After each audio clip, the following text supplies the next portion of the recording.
કોંગ્રેસના નવા મુખ્યાલયની બહાર ઇન્દિરા હોના આસાન નહીં અને ઇન્ડિયા મિસિસ ઇન્દિરા ના લાગ્યા પોસ્ટર્સ, રાજકીય ચર્ચાઓ શરૂ। દિલ્હીમાં કોંગ્રેસના મુખ્યાલયની બહાર ઇન્દિરા હોના આસાન નહીં અને ઇન્ડિયા મિસિસ ઇન્દિરા જેવા નારા સાથે પોસ્ટર્સ દેખાયા છે, જે રાજકીય વર્તુળોમાં ચર્ચાઓ અને વિવાદોનું કારણ બની રહ્યા છે। આ પોસ્ટર્સ પૂર્વ પ્રધાનમંત્રી ઇન્દિરા ગાંધીની નેતૃત્વ ક્ષમતાઓ અને તેમણે સામનો કરેલા પડકારોને યાદ કરાવે છે।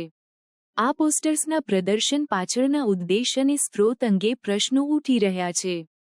કોંગ્રેસ પાર્ટીએ આ પોસ્ટર્સ માટે સત્તાવાર જવાબદારી સ્વીકારી નથી અને પાર્ટી સમર્થકો કે બાહ્ય સંસ્થાઓ દ્વારા આ પોસ્ટર્સ લગાવવામાં આવ્યા હોવાની અફવા છે।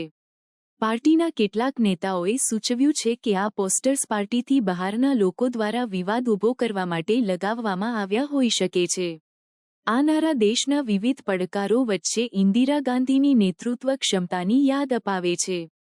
આ ઘટના ત્યારે બની છે જ્યારે કોંગ્રેસ પાર્ટી મહત્વપૂર્ણ બદલાવમાંથી પસાર થઈ રહી છે, જેમાં નવી મુખ્યાલય ઇન્દિરા ભવનનું ઉદ્ઘાટન શામેલ છે।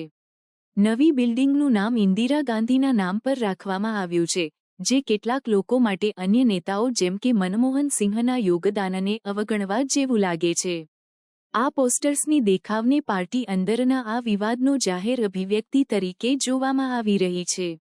ભાજપે આ પરિસ્થિતિનો ઉપયોગ કરીને કોંગ્રેસ પર આક્ષેપ કર્યો છે કે તે પૂર્વ પ્રધાનમંત્રી મનમોહન સિંહના યોગદાનને યોગ્ય રીતે માન્યતા આપતા નથી।